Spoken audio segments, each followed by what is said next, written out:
welcome to Pitch It, Shared Screen's discount game show-like show where we talk about the IPs we can't stop thinking about.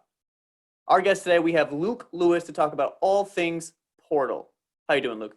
I'm doing well, Austin. Thanks so much for having me. I'm excited to be here and talk about one of my favorite series of all of gaming, honestly. I love Portal. Of media, really. Portal is such a unique product. I was actually going to ask you that. Like, what is your history with Portal? For sure. So I think, like many people, I discovered it through the orange box back on the Xbox 360. Same. Had no expectations really going in and was just really blown away at the clever puzzle design, the witty and funny humor, and the writing. I never actually finished it back in the day, so I actually went back and finished it rather recently. But I did complete Portal 2 when it came out, and that was one of my favorites. Like, I think it just really expanded on everything in the first game in such clever ways, really fleshed out the story. Totally. And it's just such a special series that is like really beloved, but since it's been so long since we last got a Portal entry, I feel like it's not as talked about right now. So it was kind of fun to delve back into the lore. I was reading through wikis. I finished off Portal 1 again the other night and just kind of jumping back into it. It's been cool. Totally, yeah. I'm like you. I discovered it during Orange Box, and with it being from Valve, like wanting a Portal 3 is probably either never going to happen or way down the road type of a thing. Right. Yeah. Portal 2, you mentioned Portal 2. I think Portal 2 is the closest product we have ever had in media that has been perfect. I think it's the closest thing to perfect in like everything I've ever ingested media-wise. It was such a just like comprehensive package between the co-op, between the like fully fleshed out single player. Like there was just so much game there. Mm-hmm. I remember I got it for my birthday. My mom got it for me, and came out on the same day as Mortal Kombat 9. So I got both Portal 2 and Mortal Kombat 9, and that's one of my like favorite gaming memories is jumping back and forth between those two games. Was 9 when it like kind of rebooted itself? Yes. I don't think it wasn't technically called 9. It was just called Mortal Kombat, like soft reboot, but totally. Yeah. So it was a good time to be a gamer for sure. Absolutely. Yeah. Portal for me, like what really grabbed my attention with Portal is how different it was from everything else I had played up to that point. I think Portal, with a few exceptions of a few other games, might have been the thing that made me a quote unquote gamer. You know what I mean? Because like up to that point, I'm playing like Need for Speeds, I'm playing some Maddens and some NBAs and all, like 2K, that kind of stuff. I wouldn't call myself a gamer. I was like a casual game player. But Portal, Fallout 3, like that kind of era of video games, that's what really brought me in. And I think Portal and Valve for like creating this nerdy passion that I have for like writing in video games too, because I think totally the subtle writing in Portal is like top notch. And you brought up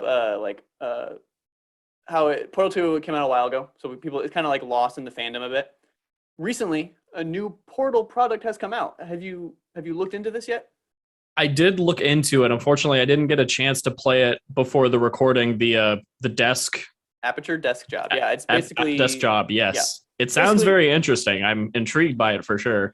Totally. Even these like it's considered a playable short, and it's for like a tech test of the Steam Deck. Okay, nice. And like playable shorts, people want to scoff at it. That's not a game, but it's from the people who made Portal. It's in the same universe. And one thing about Portal is like their writing is always like I love it. Like you can give me a half hour of a well-written thing, I'm all about it. For sure. I don't have a Steam Deck. I don't have a high-tech PC to play these games, so I just watch a Let's Play. I watch a Let's Play of someone playing it. Can you run it just on PC with a controller, or do you have to play it on Steam? I don't know the qualifications and the things that you need to run it, but you can just play it on PC. That I know for sure. Nice. I'll have to check it out. Yeah. So yeah, that's kind of why we're talking about Portal today. In my mind, it was like there's something new. Like let's utilize that. Like let's talk about something I really love. So. Okay, here on the show, I bring on a guest and they pitch to you, kind of me, what they would create within that IP. So, Luke, if you would take it away, what would you make if you were given the license and a blank check to make whatever you wanted in the Portal universe? What would you make? Yeah, absolutely. So I have a bunch of ideas ranging from a TV show to a game to a comic and a movie idea. So I have a bunch of ideas, and it was kind of interesting putting this together because I feel like Portal is one of those series and narratives that I don't necessarily think about like, oh, this is where I want it to go next. I'm just like very intrigued at what's presented to me. So it was really interesting to kind of delve back into the narrative, kind of remind myself how Portal 2 wrapped up, what events that game set into play, and kind of where the story could go from there. So picking that up, I'll start with my game pitch. Sure. I want to see Portal 3. I know that's the big pipe dream. Will it ever happen? Maybe. Who's to say? I think it will, but I think it'll be way down the road. Okay.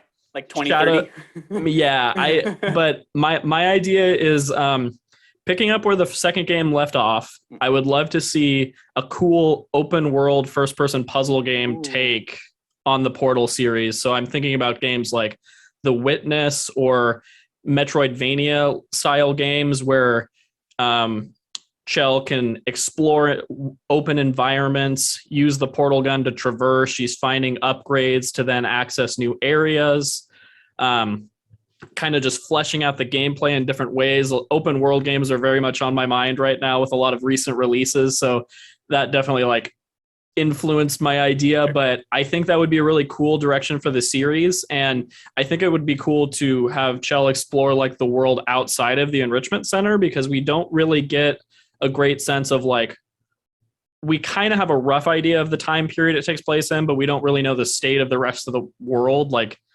is it post-apocalyptic? Is it business as usual? Like what's going on? So I think that could be an interesting approach to that. Totally. Yeah. In my mind, the world is just kind of dead. Like Aperture is just kind of existing on its own thing because it had this like foundation of like these creations like Gladys and other creations that they're just kind of going through the movements, kind of like how in other media you see like a apocalyptic event happen and there are still like rusted robots that like are continuing to attempt to do their job that they were programmed to do. Something along those lines. Totally. Yeah.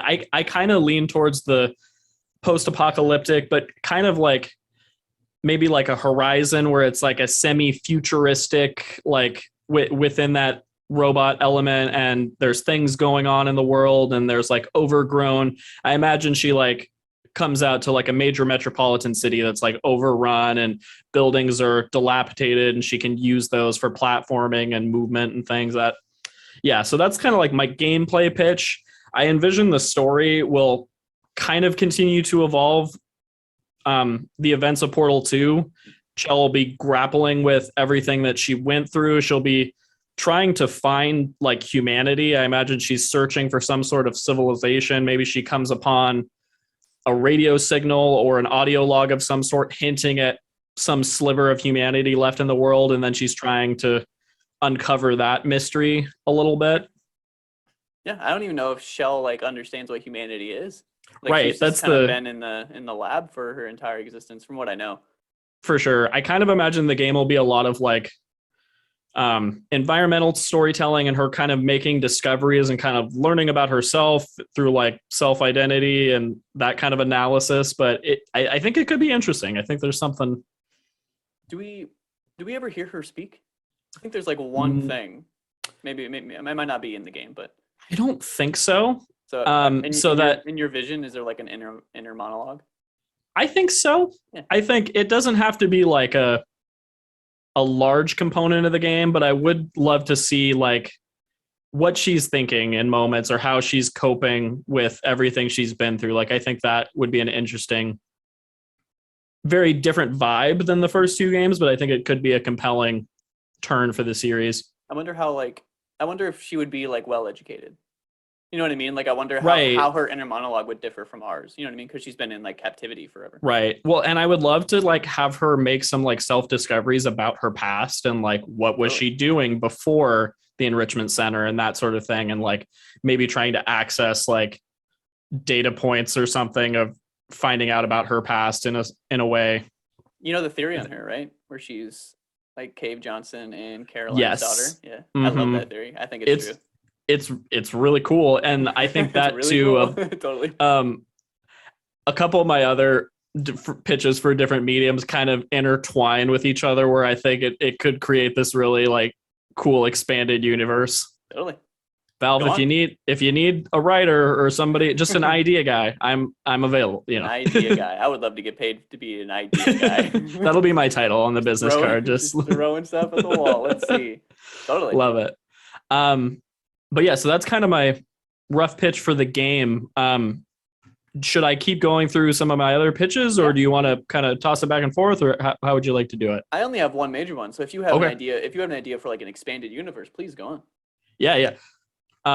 Sorry if I misinterpreted the notes. I kind of just went all out and have a bunch of thoughts. So I had an idea for a TV show. Okay. Imagine a prequel series to Portal 1 starring Cave Johnson and his wife Caroline in kind of a WandaVision-esque sitcom. Yeah. I'm envisioning like it takes place during the early days of Aperture Fixtures when they're like selling shower curtains after the war, and then like the evolution to Aperture Science and everything that happens in the events of the Portal games. Mm-hmm. But the fact that they hint a lot at Caroline being in GLaDOS, so to speak, like her brain as a part of that AI. I think there's something there to explore in Caroline's backstory of like this like lingering darkness or like evil presence. So I think there's something cool to be explored there. In my mind, I mean, the darkness was created because she was put into this like sentient robot. Interesting. Thing. But that would be cool if like there is a root to that. In my mind, it's kind of like she's like Cave Johnson like sees that she's like has a little bit of evil tendencies, but like kind of keeps it in check. But then it's like fully unleashed when she becomes a sentient AI in GLaDOS. Makes sense. All about it. Nice. Then my comic idea kind of lends into that as well. The kind of a similar, it was really funny because I had an idea for a comic based on Ratman, but I found out that comic actually exists and I had just been sleeping on it. So that was very cool to explore that backstory. But I have not read that, but I did take some inspiration from that for my idea. So nice. We'll get to that later. Very, very cool. So my idea, similar thread, but I thought a comic book series focused around an intern working in Aperture Science might be kind of intriguing. A brand new character. Yeah, a brand new character, but kind of like you get bits and pieces of Cave Johnson and Caroline and their relationship. You hear about like Cave Johnson, his assistant Greg that's mentioned in Portal 2 quite a bit. Like you get some like eavesdropping and bits and pieces of conversations that kind of give a little more context while also exploring a new character who's struggling maybe with his sense of identity or like the morality of what he's doing at Aperture Science and that sort of things in his daily work. Sure. Cool. And then my last pitch is for a movie. I'm imagining an animated feature film. Ooh. I would like something along the art style and kind of tone of the Invincible animated series that Amazon Prime put out last year. Totally. Of just kind of a dark comedy, over the top, and just recapping the story of Portal 1 and 2. But in this, we get Chell as like a spoken character, and we kind of get to play with her inner dialogue throughout her journey through the test chambers and whatnot. But I thought an animated show or movie rather, would be pretty cool because they could play so much with physics and just crazy experiments and whatnot that take place. Totally. I think it'd be really cool if we got an animated feature like that, but it was all from GLaDOS's point of view and like seeing like Chell as like the dark enemy. You know what I mean? Like the person that she killed me. She's the reason I'm in this potato. You know what I mean? I actually don't remember how we leave GLaDOS in the series. Is she still in that potato? I don't remember. I don't remember. She gives a big speech at the end and like thanks Chell for saving her and everything that happened with Wheatley. And then she's like, I'll set you free. And then, there's the whole scene with like the field. And then she turns around and it's a shack and the companion cube and that. But yeah, I assume so. That's kind of also why I pitched animated, because that the potato kind of gives me like crazy Rick and Morty vibes of just like weird animated movie fun. Yeah. I mean, just telling a story from GLaDOS's point of view, any story, because I think GLaDOS is an underutilized character, period, in games. Like, I think, or any medium. Like, I think GLaDOS is like, it stands the test of time as like one of the best video game characters ever created. But Valve and their writing, man. it really holds up. And even going back to the first game, like graphically it aged a little bit, but like gameplay wise, the puzzles were still so clever, and the moment to moment writing was really fun. And my girlfriend Claire was watching me play, and she has no experience with the Portal series other than me just being like in love with that series and talking about it for years, but she's never Yes, played it Portal. herself. Yeah, so she's like, "Oh, cool," to kind of put an image to our conversations and whatnot. But she was cracking up at the jokes and really enjoying watching me go through the puzzles. It was a cool experience. Yeah, Portal 2, like I think the graphics age a little bit probably, but I still stand by that game looks good today. Like I still think it looks pretty damn close to what the art style. Really, like it's like slightly stylized, so it'll never look bad. You know what I mean? Like it's just super dated. Yeah, no, it'll always look like, oh, that's interesting, that's cool. That even the textures of the walls and stuff like still works because it has just such a unique style to it. There's it's like subtle vibrancy, if that makes sense. Which doesn't. Those are totally. They totally don't like they go against. I hear what you're saying, because it's like the color palettes are pretty minimal, especially in the test chambers. But then you get these little bursts of color here and there, whether it's with like the compulsion gels and different things like that, where it's like selectively. Yeah, it's like the use of glossy color. Yeah, honestly, yeah, totally. Yeah, playing Portal 2 with my cousin is one of my favorite gaming memories ever. Like he would just come over. I think he spent the night like 3 nights in a row or something. That's awesome. so we could play this game and finish it. And it came to 2 moments where we were screaming at each other, like, "Oh my god!" Especially when the physics begin to like smack into each other and fall down a certain thing. I've never actually played the co-op. Really? Claire and I started it. We were visiting my parents. My dad had my old PS3, and we were like, "Let's try it." And we got a couple levels in, and then we had to fly home and just haven't gotten back to it. But I really want to pick it up on Steam and play it with her. I think that'd be a ton of fun. I remember it being just like groundbreaking for the time. Like I loved it. Like that's awesome. It's a complicated, difficult. Difficult isn't the right thing, because it's just a puzzle. Once you figure out the puzzle, you're like, okay, it might take a little bit to get there, but once you get it, you get it. But sure. I still think it's complicated enough to where it's challenging, but it's still entry level that like anyone can get in there and eventually accomplish their goals on these puzzles. Yeah. I feel like that's kind of the brilliant part of Valve's game design with Portal, is like it strikes the perfect balance of like being really elegantly designed in its puzzles and making everything really clever, but never making you feel dumb. Like it's like allows you experimentation, allows you space to kind of figure it out. And I always felt really smart when I finished the puzzles in a good way, but it was like very, very impressive how they were able to achieve that. Because some puzzle games I feel like can be kind of more obtuse, a little more frustrating. And and it's like, this isn't quite satisfying to get to this conclusion, but Portal never felt like that. Totally a good balance. Yeah, I do remember feeling dumb, but it was on me.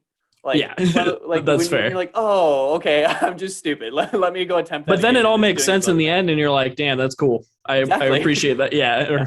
Totally. Nice. That's awesome. Okay, is that everything for you? I think that touched on all my stuff. Okay. I'm excited to hear your idea. Yeah, let's hear it. What I am pitching is a 6-episode miniseries following Doug Ratman. I don't have a title yet, because Doug Ratman isn't exactly like a. You want people to watch it. You want to have it like doesn't pop. So I don't have a name. Working title still. Okay. Here's the log line.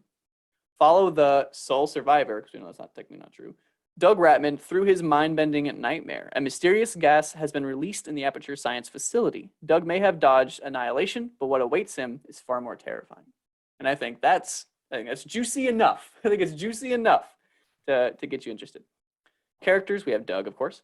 And I don't know, because I didn't read the comic. I just kind of took bits and pieces. I don't know if they go into detail about his family. I don't know about that.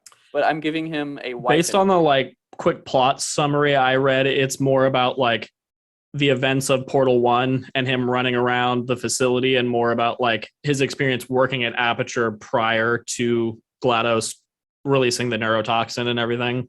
Totally. I just didn't know if it ever went into him having a family. Maybe he mentions it, but you don't actually see him or something like that. That's fair, yeah. I'm giving him a wife and daughter, but you only see them in his hallucinations. Interesting. I will go deeper into that. I also think it'd be really cool to see, because I have scientists on here as well, just characters, just other scientists and interns. Maybe we can cross over there. Love it. I think it would be cool just to see like a normal day in Aperture Science, like before everything went awry. I think it'd be cool just to see them in their element, even if it's just like a few minutes, like kind of like a montage. You see it on the screen, and then it goes into the screen, and then you see like one day. You pick up what I'm putting down here. Yeah. And then we have characters, turrets, of course. Those are kind of characters, but they're not. You get it. And then companion cube, same thing. That's got to be in there somewhere. Gladys, Cave Johnson, only in film, and Caroline, only in film. So they're in there, and you hear them talk and stuff, but it's only through you catch them saying a line from like a introductory video for like new employees or something along those lines. Okay. And then spoiler, Shell is in here at the very end, because when this will end, will tie into the other game, but we'll get into that in a second as well.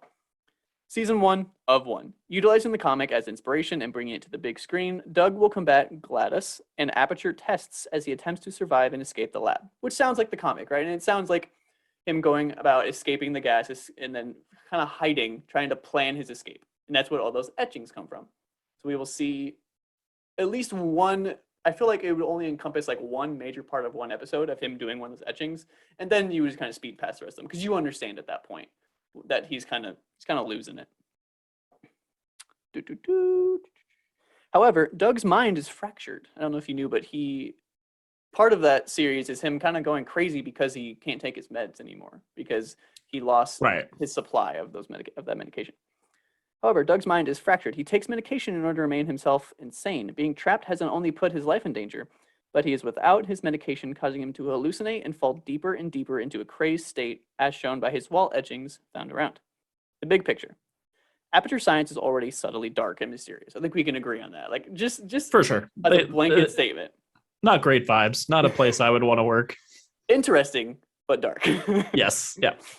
Doug will be uncovering dark secrets and dodging imminent death at every corner, but also becoming unable to differentiate what is real and what is fake, while also regretting the way he has left his family.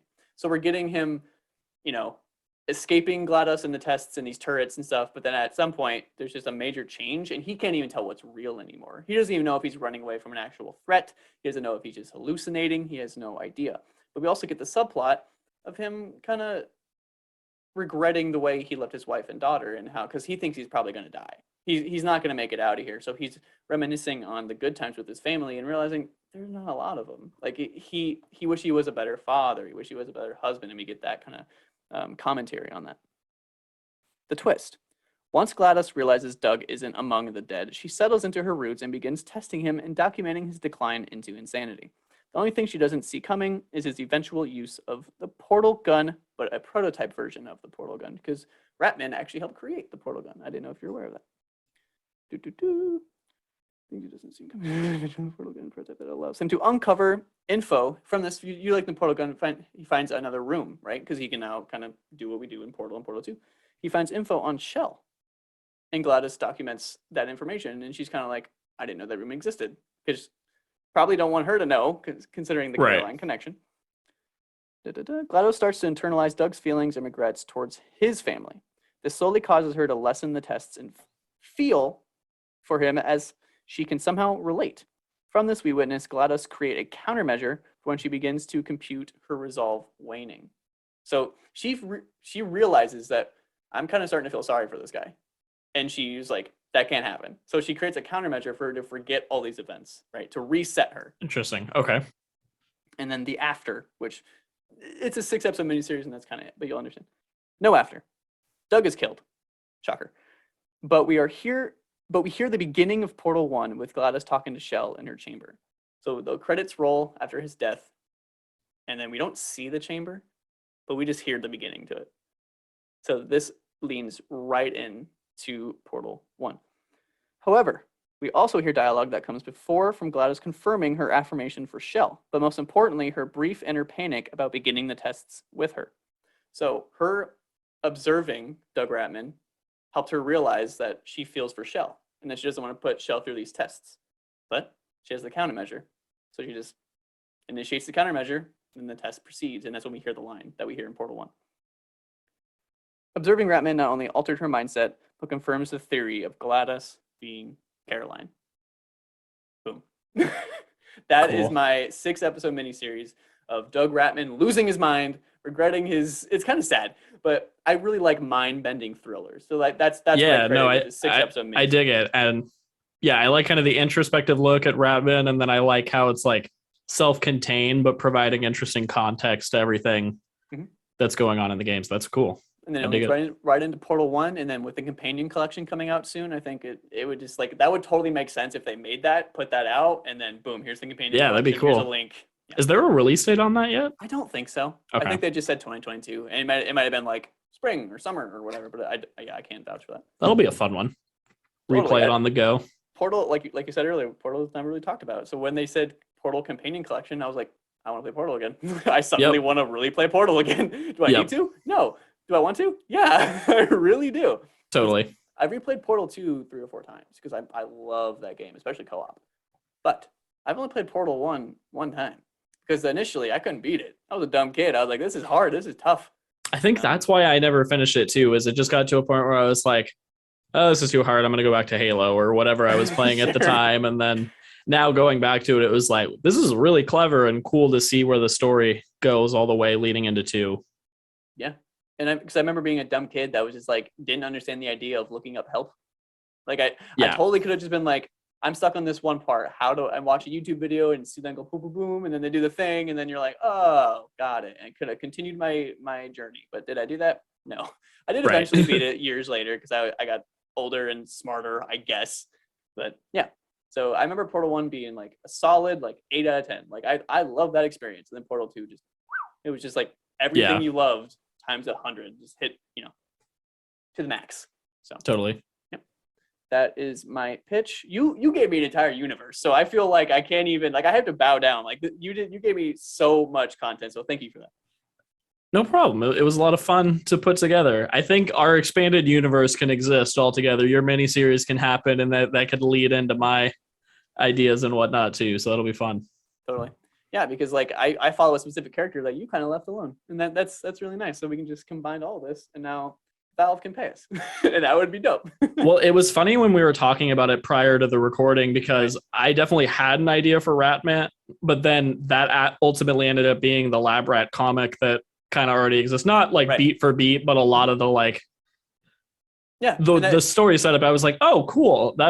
That makes sense that someone else thought of that already. Totally, yeah, and I'm totally utilizing that. So I'll credit the author maybe in the episode, but I'm utilizing that and just really focusing on. I'm bringing new elements in. Yeah, totally. With like the family, and I'm amping it up to 100 on like the mystery kind of. Oh yeah. No, vibe.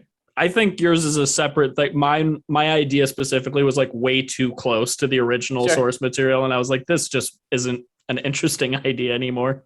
Yeah, before recording, I was like, yo, Doug Ratman, right? And you're like, yeah. Uh-huh. And I'm like, you don't have an idea around him, right? And you're like, no.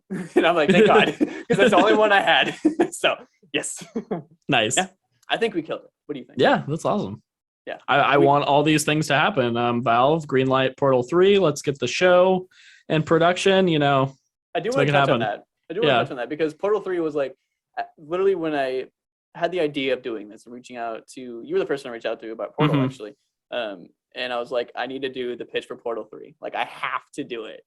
And I couldn't think of anything that was like groundbreaking enough. Because like the writing in Portal 1 and 2 is so clever, I guess is the word for it. And I'm not a clever writer. So I was like, that's the part of my pitch that I'm like, I'm sold on my gameplay idea, but I think Valve would need to insert a very strong narrative hook, a reason for why everything's happening. Totally. And I wanted to get that. I wanted so hard to find that, and I just couldn't do it. I would need a team of writers for that. So. Totally. Yeah. Yep. I think we killed it. That's been Pitch It. I hope you think these ideas are good enough. I think if you still love Portal, I think checking out Desk Job would be awesome. If you have a good PC rig, then there you go. And then, like we said, the companion collection is coming out soon. Maybe. I think it's this year. But so yeah, you get 1 and 2, and I think maybe 1 might even be the Xbox version. Do you know there's a difference between the Orange Box version and the Xbox version? Did you know that? The Stay Alive Still Alive. Thank you. Yeah. I remember there was like a little added content at the time. It's kind of like in my mind, it's kind of like a patch that just before patches were like, a super known quantity. Sure. Do like that. It was essentially just like everything more sound. Like they touched up a bunch of like glitches or errors that were there, and then they added like DLC essentially, which is like a few more tests. Nice. So, and I think the companion collection has that version, which I have never played. So I think that would be cool for me to go through and see those. Yeah, definitely. When I replayed Portal 1 earlier this week, I played it on Orange Box just on my Series X, backwards compatible. And I will say it ran really well on quick load times and really smooth experience. So it was a good time. Man, they know how to make games. I wish they would make more games, damn it. Like they're just doing the Steam Deck and all these just things. make something. Just like Half-Life Alyx did happen. So that's why I'm like optimistic that yeah, I didn't get a chance to play it because I don't own any VR tech at the moment, but a Portal VR game would be cool on a totally other tangent. But they've got to be working on that, right? That feels like such an easy like first person, like you don't have to worry about. I feel like the problem is getting sick. Like I feel like especially with like any of the puzzles where you're like jumping from like 20-30 feet up and then flying through a portal and then like that would be a lot. So I feel like hashing out, making it the least like visceral of movements, you know what I mean, to try to get a good mix of like elaborate puzzles, but not enough to where you're like maybe they can keep it kind of stationary of like you're walking through the portal rather than maybe jumping or something. You're the test dummy. Yeah, you're going through and you're testing the portal gun, and you're seeing how it would work, and I think that'd be fun. Totally. Okay, well, thank you for joining me, Luke. This has been a lot of fun. This has been Shared Screens Pitch It, and I'm going to wave goodbye to the camera. Bye-bye.